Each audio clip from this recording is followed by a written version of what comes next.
How's it going, everybody? This is Trinity Collins, your host for the Podcast Island episode number 14. This podcast can only be viewed on YouTube at the One Man Island Productions YouTube channel. Clips of the podcast can be viewed on Instagram, Snapchat, TikTok, and YouTube Shorts. Did you guys know that since 2002, there have been 10, going on 11 Spider Man theatrical film releases? Batman has 5 live action ones. Lord knows how many anime films he's had. Avengers, they've had 4. Also a TV show. The Fantastic Four has had 3 films along with a TV show. Thor has had 4 going on 5. Captain America will have 4 by next year in July. These are all iconic and memorable characters with excellent actors bringing them to life, making them lovable, relatable, and just memorable. Then you have maybe the most mentally damaged character, in my opinion. That is the Incredible Hulk, created by Stan Lee and Jack Kirby in May of 1962. Do you guys remember when we got our first reveal of Edward Norton's Hulk in the Bottle Factory in 2008? It was chilling. This episode is about pretty much the Hulk and why he deserves his own film, and more importantly, a proper send-off.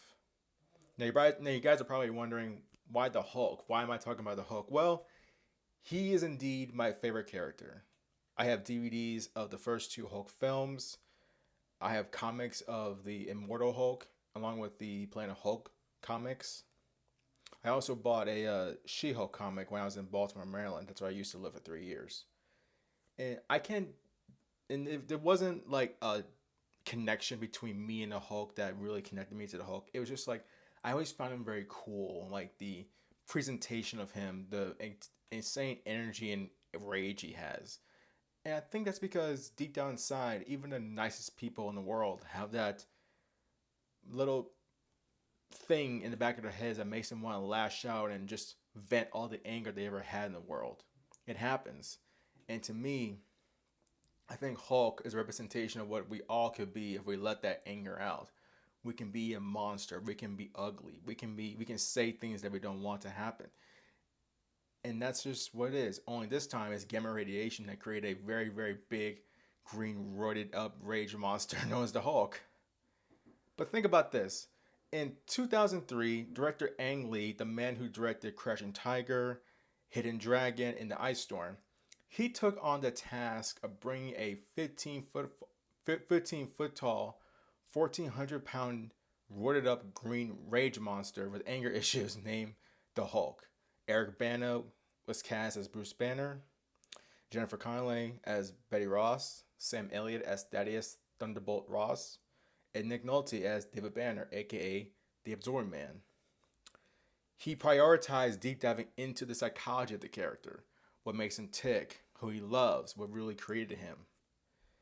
And if you ask me, I thought it was an awesome film. Not a perfect film, but I enjoyed it. Budget was $137 million. Box office was $245.4 million. Critics say there was too much talking, not enough action. People felt like it was too long. And as a person that enjoyed the length of the Batman film, as a person that enjoyed the length of the first Avatar movie, filmed and directed and written by James Cameron, I never wanted to leave a movie theater thinking that I missed something. And I missed something that I never want to leave a movie theater thinking that, wait a minute, I feel like there needs to be an extra few minutes runtime to fully flesh out these characters, to fully get the whole story of what we're trying to watch. Because for example, when I watched Thor: Love and Thunder, for me, I felt like the movie went too fast. I felt like there's more we can do, more we can discuss, more we can deep dive, more we can explore. I think there was a movie called Lucy. I also felt like that was very, very fast and very, very quick. I like to hang out with these characters. Like Quentin Tarantino, he never wastes a character. He never wastes a scene. He makes every scene worth something. He makes every scene where we can look at the character, flesh out the character, get as much dialogue. He makes every single person, even background character, is worth something. He doesn't just make it just to make it as if it's just to say it's cool. There's a purpose to everything, and he makes it awesome. And for me, I think 2003 Hulk, the priority was understanding what created a Hulk, because it wasn't just gamma radiation. There's a bunch of other issues, and those issues I'll talk about later on in the podcast. But then you fast forward into 2008, Kevin Feige in a new regime of the MCU, they go out and make this sophomore film called The Incredible Hulk. Uh, the new director is given a chance. I think Louis Leterrier. Leterrier. I think that's how you pronounce his name. I apologize if I mispronounce his name, but he was given an opportunity to direct the second film in Phase One for the Marvel Cinematic Universe. He's also directing Fast and Furious 11. Edward Norton was cast as Bruce Banner, Liv Tyler as Betty Ross, Tim Roth as the Abomination, and William Hurt as Thaddeus Ross.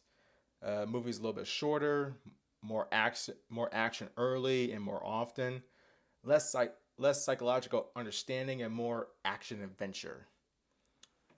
Budget was 137.5 million plus, with a box office of 264.8 million plus, probably.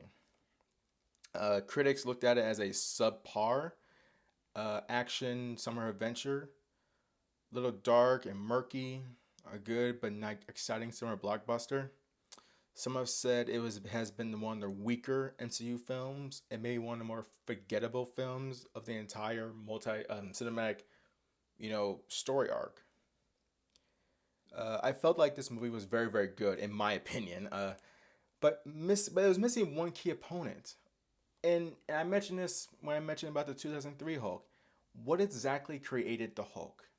I understand the 2003 film explained a lot. It was more slow, and it kind of, if you watch that film, you could probably watch this film too, because it kind of takes place similar to how 2008 started. Because if you actually watch 2003 Hulk, he ends up in a Spanish speaking country, and it starts off in a Spanish speaking country. So it's kind of like a loose sequel, but really an origin story.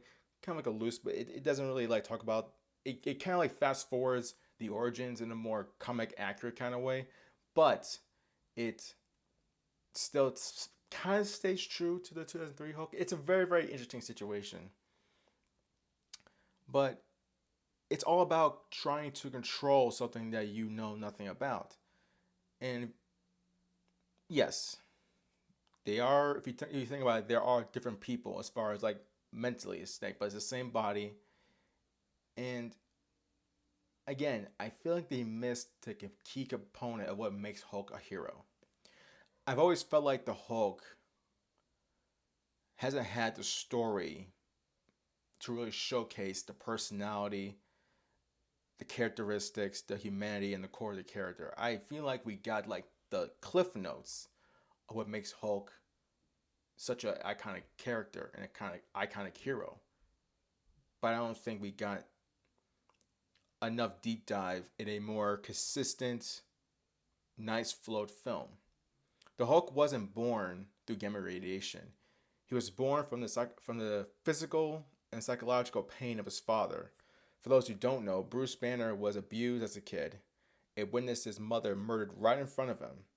His experience created a separate identity, a very aggressive and angry identity, similar to Stephen Grant and Jake Lockley of Moon Knight, one of the more newer Marvel characters. The only difference is this personality was hidden. It never really came to light until the overwhelming gamma radiation that brought the identity to form and come to life. Ang Lee in 2003, his film I think did the best in showcasing the Hulk. The displaying of his insane speed, his ability to lead continents, the ability to get bigger and stronger, the angrier he gets, and just how savage he got. There's a scene in that film, I think it was probably the middle of the film during the second transformation, where the Hulk fought two gamma radiated dogs that his father created. He did the traditional Hulk smash to one dog. He crushed another on top of a car, and he ripped one apart with his bare hands. This movie ended by teaching a valuable lesson about the more you fight your demons and learning to accept it, the more it's going to destroy you. And the Hulk learned to accept the fact that what happened in his life happened. And now that he allowed his father to absorb him a little bit, he realized that the anger and the pain was too much for him to bear. The 2008 film displayed about how much to control that power and anger. They kind of treated it as if like a drug addiction, in my opinion, almost like a bane, like a bane to live with. Like it's like you just holding this power in your possession is more of a detriment than an actual positive. And they showed Emil Blonsky about what happens when you take on so much power. It kind of destroys you. Because you actually look at Emil Blonsky, once you get to the third act, because I think he was in the plane on the way to New York City, he looked like a drug addict going through a draw. It was just it was a good visual sight in my opinion. Kind of like showed how much lost he was. And it wasn't my favorite storyline, but it did show that he shouldn't suppress this power. If there's a way for him to aim it towards real danger, it could be involuntary, be put into good graces, which I think it was a good way to go, but it wasn't my favorite. But if this was like maybe the second film of a trilogy, or maybe this was like this, if this is like a part of an episode or anime film, it'd be good. But I think they were still missing something. And as a Hulk fan, as a diehard Hulk fan, that's what I always want for the character. I want to be able to make sure they tell the best story they could. And sometimes they do. And for me, I felt like it was good, but not great. Now let's get into the rumors of another Hulk film. And a lot of people have been leaning towards this theory that it's going to be World War Hulk. Car.com, there was an article by Nicholas Brooks where it's talks about the leader's return as well as the return of Betty Ross in the fourth installment of the Captain America franchise. And and reading this part of the article says that this proves that this could be the movie that will be the Incredible Hulk sequel the character has been deserved since 2008 by connecting to those events now rather than earlier. Also proves by how far the world has changed and advanced, where instead of one gamma-rated A-rated character, there are many more. It also offers enough content to set up a return of the character that kickstarted these events, the Hulk.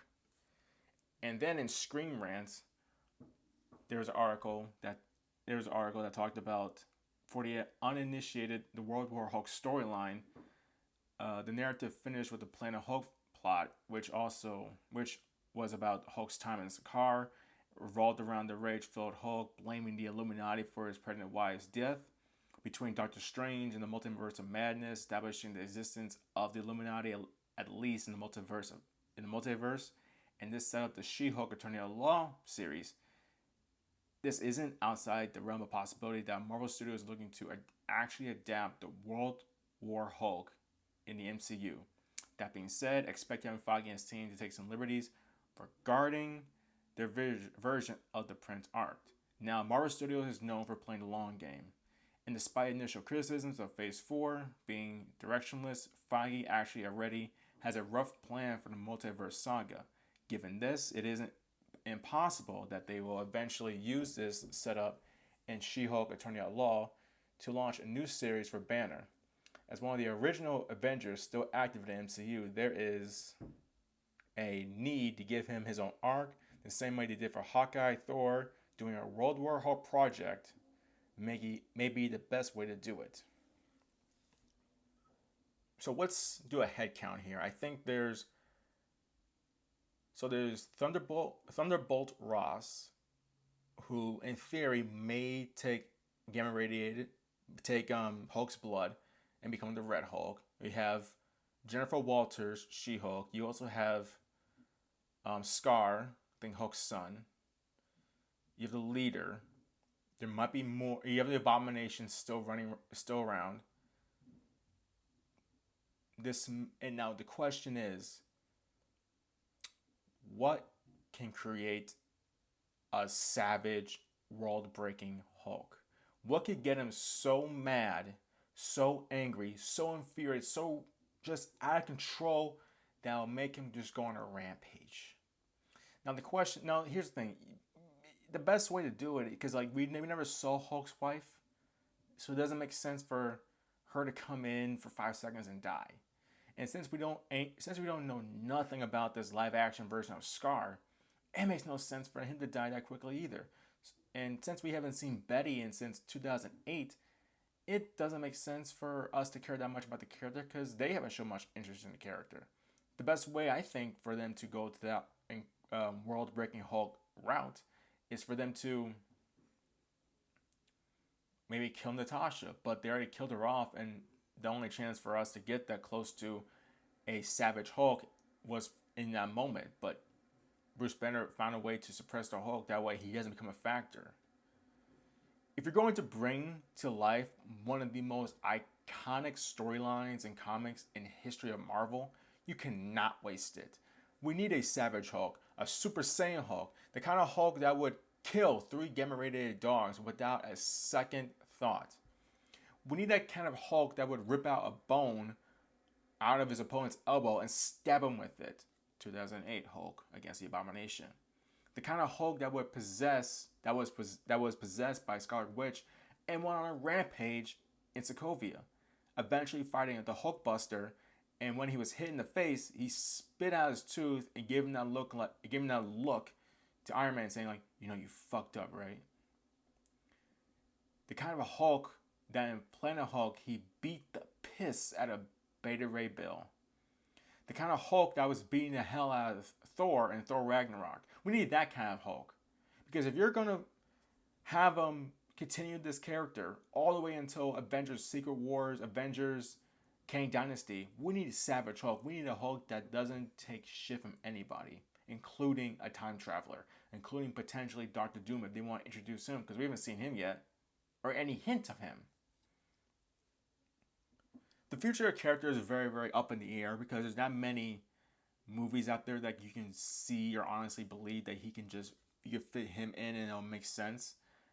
Avengers Kang Dynasty, Secret Wars, Captain America, Brave New World, those are the only 3 films that you can honestly believe you can like fit a Hulk related storyline in there. It kind of makes sense. I mean, outside of that, you have Agatha, Darkhold Diaries, Thunderbolts, Spider-Man Freshman Year, Fantastic Four, another Spider-Man film, Shang-Chi, Legend of the Ten Rings, the sequel, Ironheart, Armor Wars, Daredevil, TV show Born Again. I mean, again, Captain America Brave New World will be released in July of 2024. Tim Blake Nelson as the leader, Harrison Ford as Thaddeus Ross, Liv Tyler as Betty Ross will return. These, again, are Hulk associates and enemies. Avengers Secret Wars and Avengers Kang Dynasty. No announcements have been about that. There's not been a lot of announcements about Phase 6 yet. And due to the strikes, there's a good chance those movies will be put on hold and pushed back till 2028, 2029. We don't know how long these strikes are going to last, and we don't know what changes are going to come ahead that's going to cause more pushback. But for me, I always go back and watch the 2003 Hulk, 2008 Hulk, Planet Hulk, and just marvel at those 2 films. I feel like Planet Hulk is probably the best consistent Hulk film because, in a way, here's an example. Here's an example of why I felt like the Planet Hulk film works so much for me. It's because there was a scene, I think, when Hulk first got to Sakaar. I'm pretty sure he met somebody and he talked about, "You can trust us," or "We'll protect you," or "We love you." And he just grabbed her hand because she had her hand on his his left side of his face. He grabs it with his left hand, he puts it down, and he's like, "Yeah." No, sorry, I'm not going to try to do the voice, my bad. But he says, "Yeah, I've heard that before." And he walks away. He grabs her hand and he just puts it down. He walks away saying, "I've heard that before." That alone tells you all you need to know about what kind of character this Hulk is, where he is, his headspace, and if you're kind of up to speed of what kind of his history, you realize that he couldn't save his mother. His father was mean to him. The character Hulk has never had anybody really like him, and the only people he could trust jetted him off into a planet with no life on it. And at that point, he wants people to trust him. He can't trust them. He can't. but he, in a way, learns to trust. I personally believe that I was a director. I'm not. I like writing screenplays as a hobby, but I'm not a director. I can't do that. But here's what I will say is if I was writing and directing a trilogy of Hulk movies, maybe a quadrilogy of Hulk movies, I would love for it to be the first movie to be the Ang Lee's Hulk, where we learn about the psychology of the Hulk. The second one about how to control the Hulk.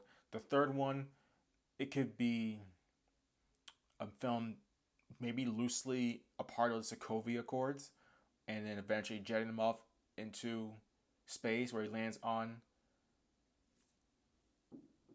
Sakaar, becomes a gladiator, and then takes over. Imagine that. Just because, look, if we can get a great film about the Navi, the Avatar Navi, all CGI, and have it be great, we can do this too. I'm very optimistic because I think Marvel understands that the fans want something different. They want their old Hulk back. They want the Hulk that would just be a freaking menace to society. They want that Hulk back. I think they hear it. And they're making strides. They're changing the way they distribute content. They're changing the way they pick directors. I think they're understanding less comedy and more serious. I think they're making some changes. Will that happen? We'll see. I mean, just as I think about a few weeks ago, there's news about the Marvels movie being shortened to 1 hour and 48 minutes.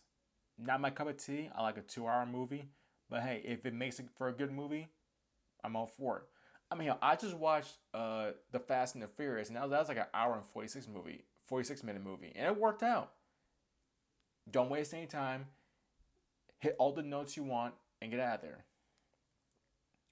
But for me, I'm crossing my fingers, and I'm very optimistic about the future Hulk film, and I'll be the first one there. I don't normally go to the theater on the first day or the first week, but that film, oh, I'll buy tickets advance. Oh, I will. I will not hesitate because I am that much of a Hulk fan, and I should really buy a Hulk T-shirt because that's, as a fan, I need to represent. Thank you to all that listened to this podcast, episode number 14. I am your host, Trady Collins. This podcast can be viewed only on YouTube at the One Man Island Productions YouTube channel. Clips of the podcast can be viewed on Instagram, Snapchat, TikTok, and YouTube Shorts. Once again, I'm your host, Trady Collins, and I'll see you guys in the future.